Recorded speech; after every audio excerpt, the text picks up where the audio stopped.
नमस्कार, मानवीज किचनमध्ये तुम्हा सर्वांचं स्वागत आहे। आज आपण दहीपुरीची रेसिपी बनवतोय। एकदम मजेदार आणि चटपटीत अशी रेसिपी आहे। त्यासाठी सुरुवातीला आपण इथं गोड चटणी बनवूया। तर एका कढईमध्ये गरम पाणी करायला ठेवले। गरम पाणी झालं की त्यामध्ये चिंच आणि गूळ टाकून घ्यायचं आहे। हे मिक्स करून ठेवूया। तोपर्यंत इकडे आपण पुदिन्याची चटणी बनवून घेऊया। मिक्सरच्या भांड्यामध्ये अगोदर इथं पुदिना घ्यायचा आहे, त्यानंतर थोडीशी कोथिंबीर। पुदिन्याचं प्रमाण थोडं कमी ठेवायचं आणि कोथिंबीरचं प्रमाण जास्त ठेवायचं। जर पुदिन्याचं प्रमाण जास्त ठेवलं ना तर थोडीशी तुरट होण्याची शक्यता असते चटणी, त्यामुळे कधीही पुदिना थोडासा कमी आणि कोथिंबीर जास्त वाढवायची। आता 1 ते 2 इंच आलं घालूया। यामध्ये 4 ते 5 मिरच्या टाकायच्या आहेत हिरव्या, आणि त्याबरोबरच इथं 1 चमचा साखर आणि 1 चमचा मीठ घालायचं आहे। मिठाचं प्रमाण तुम्ही तुमच्या गरजेप्रमाणे करू शकता, कमी जास्त। आता यामध्ये बर्फाचे क्यूब टाकूया आणि लगेचच यामध्ये पाणी घालून आपण मस्त बारीक अशी चटणी तयार करून घेऊया। बर्फ टाकल्याने चटणीचा कलर मेंटेन राहतो, त्यामुळे कधीही चटणी बनवताना त्यामध्ये थोडासा बर्फ घालायचा।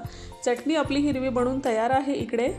चला आपण आता ही चिंच पण चांगली शिजलेली आहे, त्याला थोडंसं मिक्सरमधून काढून घेऊया।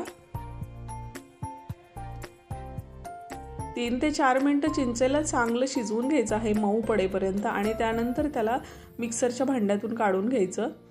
चिंच काढलेली आहे मिक्सरच्या भांड्यामधून, तिला गाळून आता आपण छान अशी दाटसर चटणी तयार करून घेऊया। कढईवरती परत मी इथं चाळणी ठेवले। चाळणीमध्ये तो सगळं चिंचेचा कोळ घालायचा आहे आणि अशा प्रकारे इथं गाळून घ्यायचं आहे। जे काही चिंचेमध्ये आणि गुळामध्ये घाण होती ना ती सगळी वरती निघून येते आणि फायनल आपल्याला पेस्ट खाली भेटते। आता गॅस चालू करून यामध्ये काही मसाले टाकू। तर अर्धा चमचा जिरा पावडर, 1 चमचा धना पावडर, गरजेप्रमाणे मीठ घालूया, 1 चमचा आमचूर पावडर आणि 1 चमचा आपण इथे चाट मसाला टाकलेला आहे। लगेचच 1 चमचा आपण लाल तिखट सुद्धा घातले। लाल तिखटाचं प्रमाण सुद्धा तुम्ही कमी जास्त करू शकता। आता हे छान असं मिक्स करूया।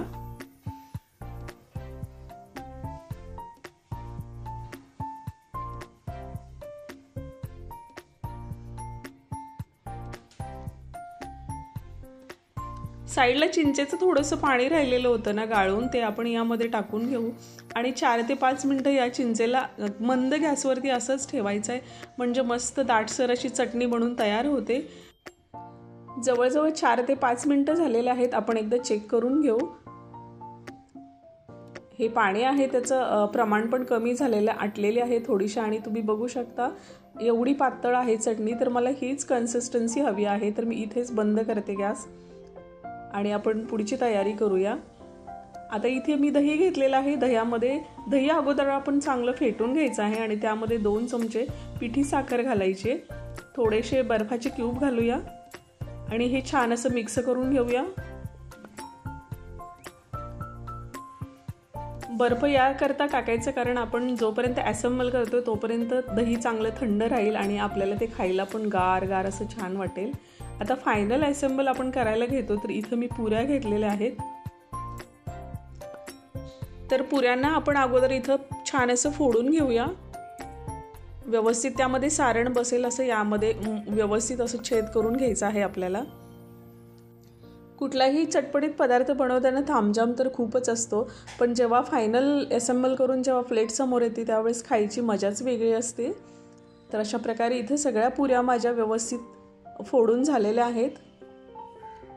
काही पुऱ्यांना मध्ये टच करता येत नाही, थोडासा कडक भाग आहे, त्यामुळे मी थोडंसं त्याला चेंज करते।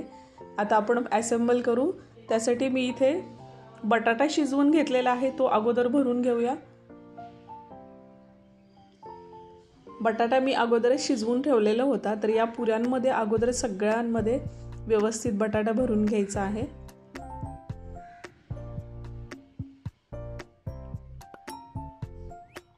त्यानंतर आपण इथं पुदिन्याची चटणी टाकूया। असेंबल अगदी सोपा आहे, मात्र डबल आपण यामध्ये चटणी टाकतो आणि चटपटी पदार्थ टाकतो, त्यामुळे खायला अगदी छान आणि चटपटीत आणि परत खावी अशी ही रेसिपी आहे। पुदिन्याची चटणी टाकून झाली, आपण आता चिंचेची चटणी टाकूया। तुम्हाला हवं तर तुम्ही इथं थोडीशी दाटसर पण करू शकता चिंचेची चटणी, प्रत्येकाच्या आवडीप्रमाणे असते। आता यामध्ये बुंदी टाकून घ्यायची आहे।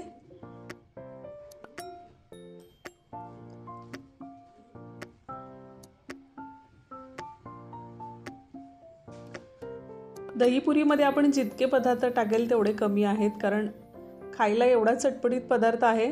एकच पुरी आहे, भरपूर सारं सारण आहे त्यामध्ये भरायला। आता आपण यामध्ये दही टाकून घेऊया। दही छान असं आपलं दाटसर आणि गोड झालेलं आहे। सगळीकडे दही सुद्धा टाकून झाले।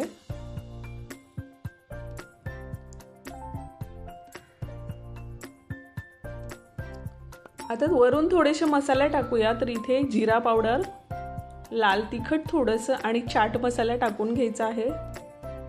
मस्त कलरफुल पुरी दिसते बघा। त्यानंतर वर आपण शेव टाकून घेऊ थोडीशी।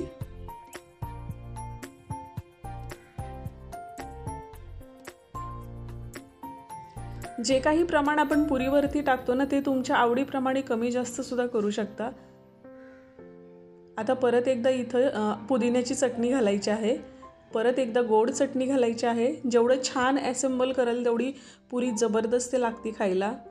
आपण बाजारामध्ये जातो तेव्हा बघा भरभरून त्यांनी पुरी भरलेली असते आणि ती खायला एवढी छान लागते ना, आंबट गोड अगदी चटपटीत अशी। परत एकदा वरून दही टाकून घेऊया। आमच्याकडे तर मला वाटतं सतत बनणारी ही रेसिपी आहे, कारण सगळ्यांना प्रचंड आवडते। त्यामुळे सतत आमच्याकडे दहीपुरी बनवली जाते घरीच। परत एकदा आपण यावरून मसाले टाकून घेऊया। जिरा मसाला, चाट मसाला आणि लाल तिखट फायनल असेंबल झालेले आहे। थोडेसे डाळिंब टाकून घेऊया गार्निशिंगला आणि वरून थोडंसं इथं बीट घालूया स्लाइस केलेलं। तर अशा प्रकारे मस्त दहीपुरी बनवून तयार आहे। आवडली असेल तर चॅनलला लाईक, सबस्क्राईब आणि शेअर करायला विसरू नका। परत अशाच एका गोड रेसिपीमध्ये आपण भेटू। तोपर्यंत नमस्कार।